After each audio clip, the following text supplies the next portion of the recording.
ہوگا۔ ایک کویشچن یہ کیا کہ عورت اور مرد کی نماز میں کوئی فرق ہوتا ہے کہ نہیں؟ تو چند فرق ہوتے ہیں فقہ حنفی کی روشنی میں عرض کر رہا ہوں کہ پہلا فرق تو ہے تکبیر لگانے کا، کہ مرد جو ہے وہ کانوں تک ہاتھ اٹھاتا ہے، عورت جو ہے وہ سینے تک ہاتھ اٹھائے گی، بس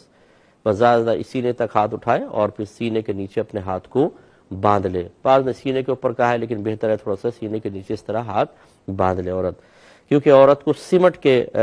فقہ حنفی کی روشنی میں سمٹ کے نماز ادا کرنی چاہیے۔ رکوع میں فرق یہ ہوتا ہے کہ مرد خود پھیل کے رکوع کرے گا اور سختی کے ساتھ کرے گا، یعنی اس کی ٹانگیں بالکل سیدھی ہونی چاہیے، ہاتھ میں بینڈ نہ ہو، بالکل سیدھے ہاتھ ہونے چاہیے، انگلیاں بہت زیادہ کھلی ہونی چاہیے اور پھیل کے کرے وہ، یعنی بہت پاؤں نہیں پھیلائے گا لیکن اچھی طرح اکڑ کر،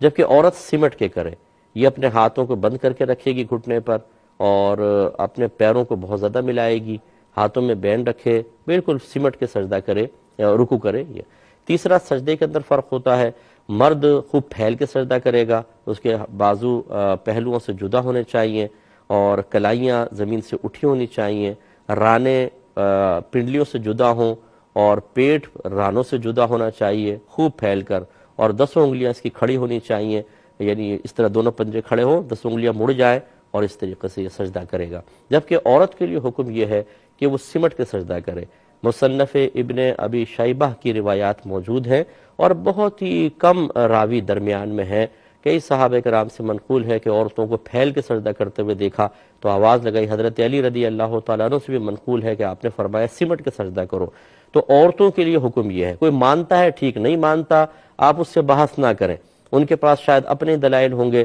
ورنہ آپ عورت کو مرد کی حیت میں سجدہ کرتے ہوئے دیکھ لیجئے، شرم و حیا بالکل نظر نہیں آئے گی، جبکہ ہمارا مذہب اسلام شرم و حیا کی تلقین کرتا ہے۔ پھیل کے سجدہ کرنا زیادہ سے زیادہ سنت ہوگا اور سنت ہے،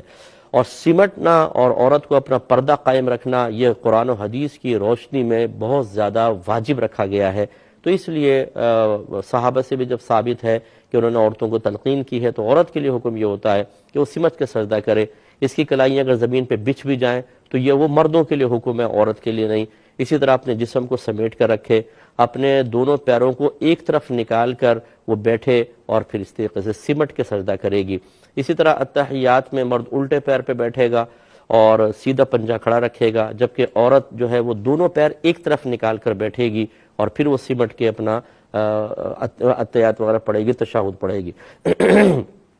آپ غور کر لیجئے گا کہ عورت پھیل کے بالکل مردوں کی طرح نماز پڑھ رہی ہو اور ایک اس طریقے سے نماز پڑھ رہی ہو، آپ دیکھیں گے کہ شرم و حیا اس عورت میں زیادہ نظر آئے گی، اس میں کم نظر آئے گی۔ تو یاد رکھیں کہ ویسے تو شرعی احکام جو نبی کریم صلی اللہ علیہ وسلم بیان فرماتے ہیں وہ مرد عورت دونوں کے لیے ہوتے ہیں، لیکن جب خود صحابہ کرام علیہم رضوان بعض احکام میں عورتوں کا استثناء فرما دیں تو پھر اس میں فرق پیدا ہو جاتا ہے اور فرق کرنا ہوتا ہے۔ تو اس لیے جو آپ کو بتایا اس پر عمل پیرا ہونا چاہیے۔ اگر ویڈیو اچھی لگی ہو تو اس کو دوسروں کے ساتھ ضرور شیئر کیجیے، اور ہاں ایسی ویڈیوز کے لیے چینل کو سبسکرائب کرنا مت بھولیں۔